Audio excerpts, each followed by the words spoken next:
안녕하세요. 페이스북 AI에서 발표한 엔드-투-엔드 오브젝트 디텍션 위 트랜스포머이자 DETR이라고 불리는 논문을 발표하게 된 AI 빅데이터 융합 경영학과 권민지입니다.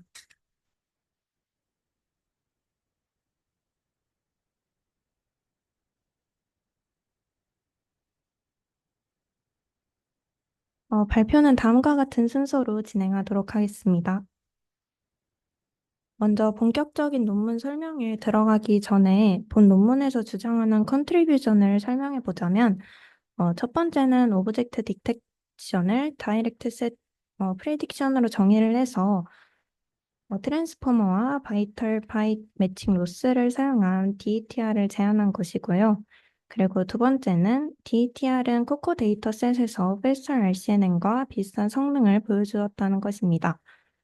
그리고 마지막 세 번째는 DETR은 대형 객체 감지에서는 페스탈 RCNN보다 더 나은 성능을 보이나 소형 객체 탐지에서는 다소 낮은 성능을 보인다는 것입니다. 해당 내용을 이제 구체적으로 설명을 할 건데요. 그 전에 논문을 이해하기 위한 사전 지식을 알아보겠습니다. 순서는 오브젝트 디텍터, 트랜스포머, 헝가리안 알고리즘, 바운딩 박스, 로스입니다.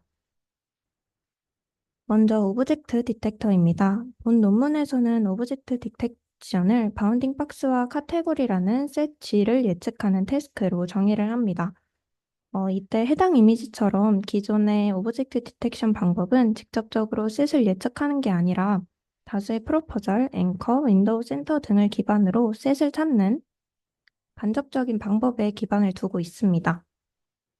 이러한 방법은 다양한 크기와 형태의 객체를 효과적으로 포착을 하지만 하나의 그라운드 트루스를 예측하는 다수의 바운딩 박스가 존재하기 때문에 NMS와 같은 포스트 프로세싱이 필요하게 됩니다. 즉, 복잡한 설계라는 것입니다. 반면 본 논문에서는 이러한 파이프라인을 간소화하기 위해 셋을 직접적으로 예측하는 접근법인 다이렉트 셋 프리딕션 프로블럼을 정의를 합니다. 해당 이미지처럼 프리딕트한 바운딩 박스와 그라운드 트루스의 관계가 원투원이 되기 때문에 어, 포스트 프로세싱이 필요하지 않게 되는 간단한 구조를 갖게 되는 것입니다. 이런 DETR은 트랜스포머를 통해 객체 간의 관계와 전체 이미지의 문맥을 이해하고 예측된 객체와 실제 객체를 1대1 연결하기 위해 바이펄타이트 매칭 로스를 사용하게 되는데 이 내용을 알아보기 위해서 트랜스포머와 헝가리안 알고리즘도 이어서 설명을 하겠습니다.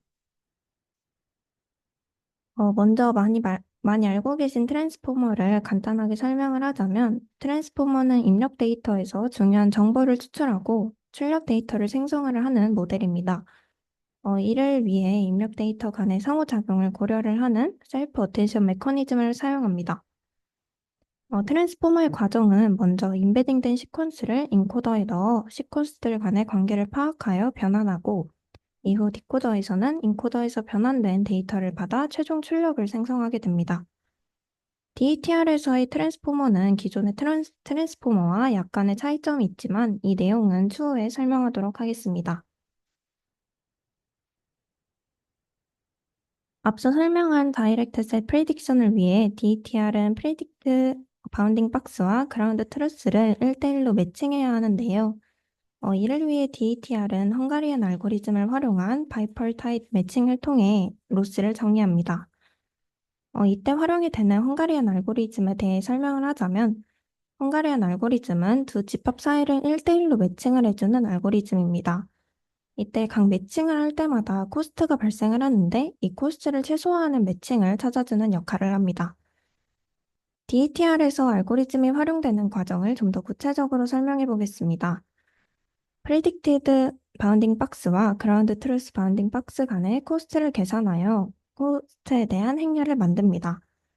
행렬의 행은 프리딕트 바운딩 박스이고요. 그리고 이쪽 열이 그라운드 트루스 바운딩 박스입니다. 예를 들어 1번에 프레딕트 바운딩 박스가 2번의 그라운드 트루스 바운딩 박스에 매칭되었을 때의 코스트가 11이라면 코스트 행렬에 1,2 위치에 11을 입력을 합니다. 이렇게 해서 모든 매칭에 대한 코스트를 계산하게 되는 것입니다. 헝가리안 알고리즘은 이 코스트 행렬을 입력받아 코스트가 최소화되는 매칭 순서를 찾아줍니다. 첫 번째 그림에서는 매칭 순서가 1, 2, 3, 4, 5였고, 이러한 상황일 때 총 코스트가 32라는 것을 확인할 수 있습니다. 그리고 두 번째 그림에서는 매칭 순서가 3, 4, 1, 5, 2일 때 총 코스트가 12로 더 낮은 것을 확인할 수 있습니다.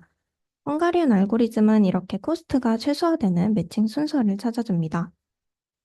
결론적으로 DETR은 헝가리안 알고리즘을 사용을 해서 프리딕트 바운딩 박스와 그라운드 트루스 바운딩 박스를 효율적으로 매칭을 함으로써 바이팔타입 매칭 로스를 최소화할 수 있게 되는 것입니다. 다음은 헝가리안 알고리즘 연산과 로스 계산 시 사용이 되는 바운딩 박스 로스를 설명하도록 하겠습니다. DETR은 박스를 직접 예측하기 때문에 크기가 큰 박스와 작은 박스 사이에 동일한 상대적 오차가 있어도 절대적인 로스 값이 달라지는 문제가 발생합니다. 예를 들어서 큰 박스와 작은 박스 모두에서 10%의 오차가 발생해도 큰 박스의 로스 값이 더 크게 차이가 나타나는 것입니다.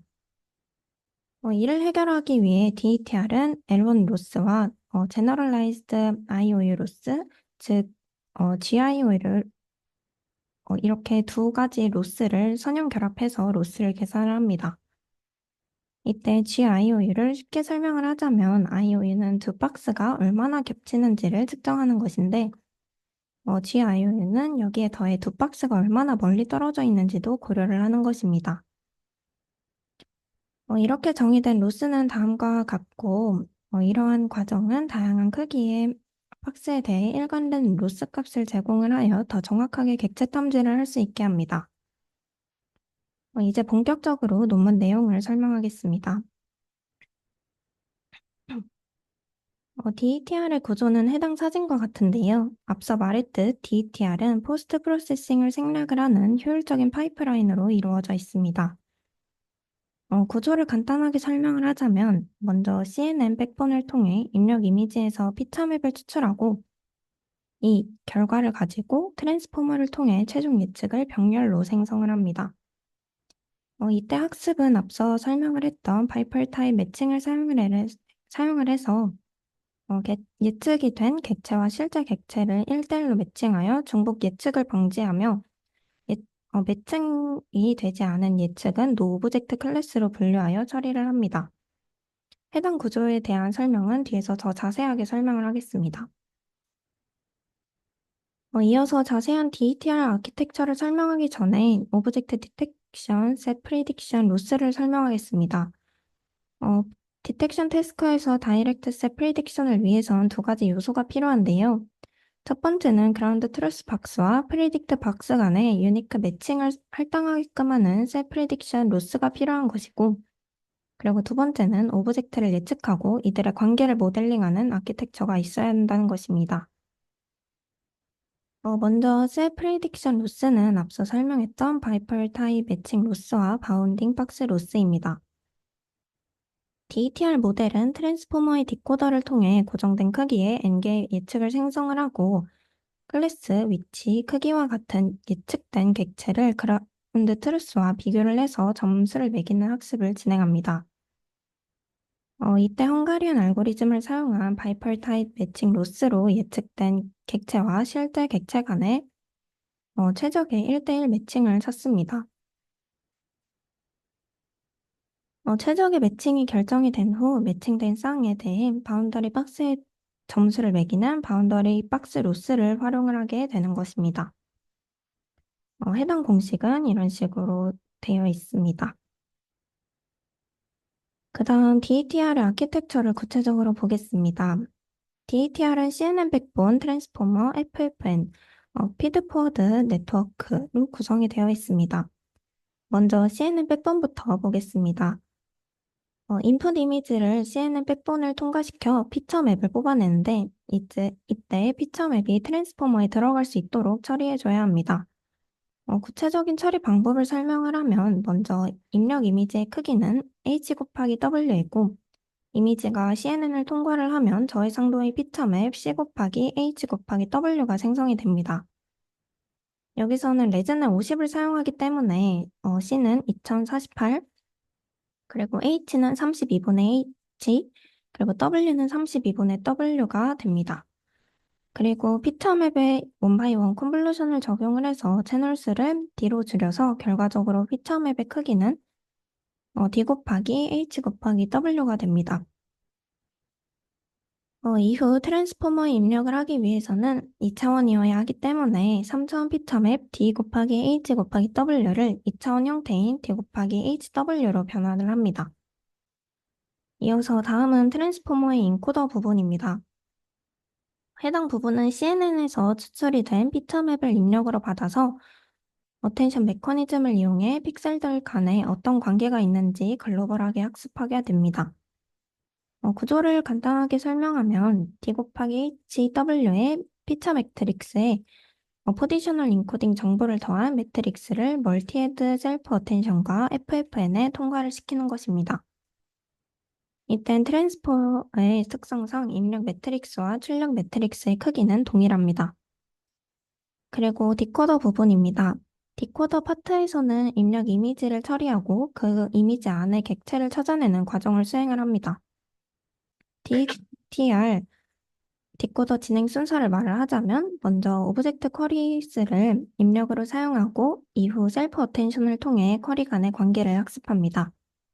이후 인코더의 결과물과 쿼리 간 어텐션을 통해 어느 쿼리가 어떤 위치에서 오브젝트를 찾을 수 있을지 학습을 합니다. 그리고 마지막으로 FFN을 통과합니다. 여기서 기존 트랜스포머와 DETR 트랜스포머의 차이점 5가지를 설명하겠습니다. 첫 번째, DETR은 인코더에서 이미지 피처맵을 입력받는 반면 트랜스포머는 문장에 대한 인베딩을 입력으로 받습니다. 그리고 두 번째, 포지셔널 인코딩에서 차이가 있는데요.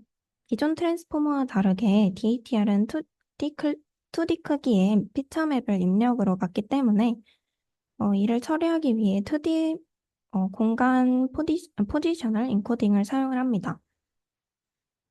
세 번째는 트랜스포머는 디코더의 타겟 인베딩을 입력을 하는 반면 DTR은 오브젝트 쿼리스를 입력을 하게 됩니다. 그리고 네 번째는 기존 트랜스포머 디코더는 결과를 순차적으로 예측을 하기 때문에 이미 예측한 부분을 가리는 마스크드 멀티헤드 어텐션을 사용을 하지만 DETR 디코더는 모든 객체를 한 번에 예측해야 하기 때문에 마스킹 없이 멀티헤드 어텐션을 사용을 합니다. 마지막으로 트랜스포머는 디코더 이후 하나의 헤드를 가지는 반면 DETR은 두 개의 헤드를 가집니다.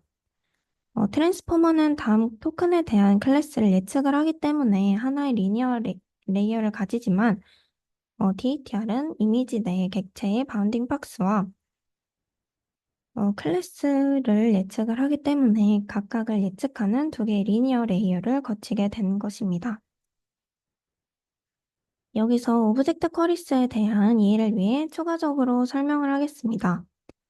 왼쪽 이미지를 보물 지도라고 하고 이미지에 속한 보물을 오브젝트라고 하겠습니다. 그리고 그리고 오브젝트 쿼리를 보물 사냥꾼이라고 하겠습니다. 20명의 보물 사냥꾼이 처음에는 아무데나 있다가 인코더를 통해 보물이 이쯤에 있을 거라는 해석을 진행을 하게 되면 이미지에서 대략적인 5개 정도의 보물 위치가 나오게 됩니다. 그러면 보물 사냥꾼들은 보물이 이쯤에 있을 것이다 라는 정보를 학습을 하고 내가 이미 찾았으니 너는 다른 곳을 찾아봐라 라는 관계적인 모델링까지 학습을 하게 됩니다. 그러면 이제 5명의 보물 사냥꾼만 남게 되고 나머지는 앞서 설명했던 노 오브젝트로 예측이 되는 것입니다. 이러한 과정이 디코더의 역할이자 오브젝트 쿼리에 대한 설명이 됩니다. 해당 자료의 출처는 고려대학교 산업경영공학부 DSBA 연구실입니다. 마지막은 피드포워드 네트워크입니다.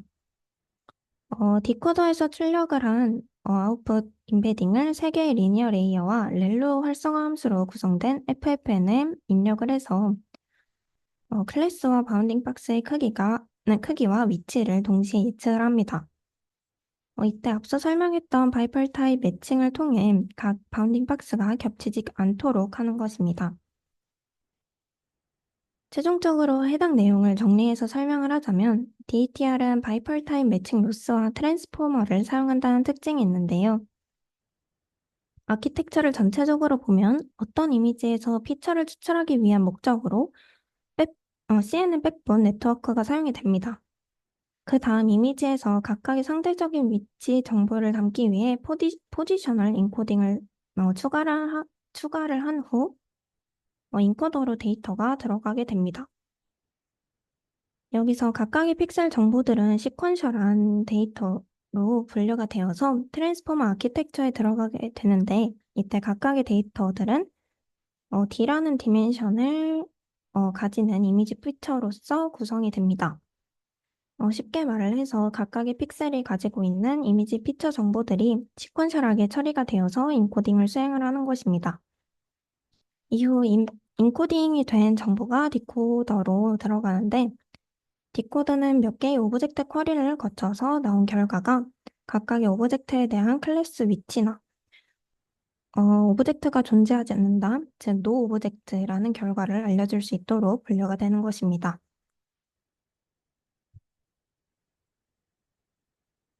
다음은 익스피리먼트입니다. 먼저 데이터셋은 코코를 사용을 했습니다. 그리고 앞서 컨트리뷰션에서 언급을 했던 것처럼 페스트럴 RCNN과 비교한 테이블을 보면 DETR은 큰 객체인 APL에서는 더 나은 성능을 보이지만 APS 부분을 보면 작은 객체에서는 낮은 성능을 보인다는 것을 확인합니다. 다음은 어블레이션 스터디입니다. 첫 번째로 인코더 수로 어블레이션 스터디를 진행한 결과 인코더를 전혀 사용을 하지 않으면 성능이 9%가 감소하게 된다고 합니다. 저자는 이를 통해 인코더가 전체적인 장면을 이해하고 객체를 분리를 하는 역할을 한다고 가정했습니다. 이는 PPT에 있는 인코더 레이어의 어텐션 맵을 시각화한 이미지를 통해 알 수 있습니다. 해당 이미지에서 겹쳐진 소들이 잘 분리가 된 것을 확인할 수 있습니다. 그리고 넘버 오브 디코더 레이어 부분에서는 디코더를 추가할수록 성능이 향상되었다고 말합니다. 그리고 디코더의 어텐션 맵을 시각화한 결과 다소 로컬하게 객체를 포착하고 있음을 볼 수 있습니다. 이는 인코더가 글로벌 어텐션을 통해 인스턴스를 분리한 다음이라면 디코더는 클래스와 오브젝트 바운더리를 찾기 위해 오브젝트 말단만 봐도 된다는 것이라고 해석할 수 있습니다. 여기를 보면 끝부분만 이렇게 포착을 한 것을 볼 수 있습니다. 그리고 FFN을 제거를 하면 성능이 2.3AP 정도 감소한다는 것을 통해 FFN의 중요성도 알 수 있었고요. 그리고 로스 오블레이션스에서는 GIOU 로스만 사용을 한 경우 성능이 마이너스 0.7, 그리고 L1 로스만 사용한 경우 성능이 마이너스 5% 가까이 감소한 것을 확인할 수 있었습니다. 이를 통해 GIO 로스가 바운딩 박스 로스에 대한 기여도가 높다는 것을 확인할 수 있었습니다. 실험 마지막으로 DETR for Panoptic Segmentation입니다. 파놉틱 세그멘테이션은 쉽게 말하면 픽셀 단위로 각각 어떤 클래스에 해당하는지 색깔로 다르게 알려주는 태스크입니다. 코코 데이터셋에서 파놉틱 세그멘테이션의 소타 방법들과 정량적으로 비교한 표가 제시되는데요. 이를 통해 DETR이 사물과 배경 카테고리 모두에서 괜찮은 성능을 보였다는 것을 확인할 수 있습니다. 마지막으로 컨클루전입니다. 본 논문은 트랜스포머와 바이펄 타입 매칭 로스를 사용을 해서 다이렉트 셋 프리딕션 프로블럼을 해결을 하는 DETR을 제안했습니다. 그리고 DETR은 큰 객체에 대해서는 페스트럴 RCNN보다 더 나은 성능을 보여주었고 새로운 도전 과제로는 작은 객체에 대한 성능 향상을 제시를 했습니다. 제가 참고한 레퍼런스들이고 발표를 마무리하도록 하겠습니다. 감사합니다.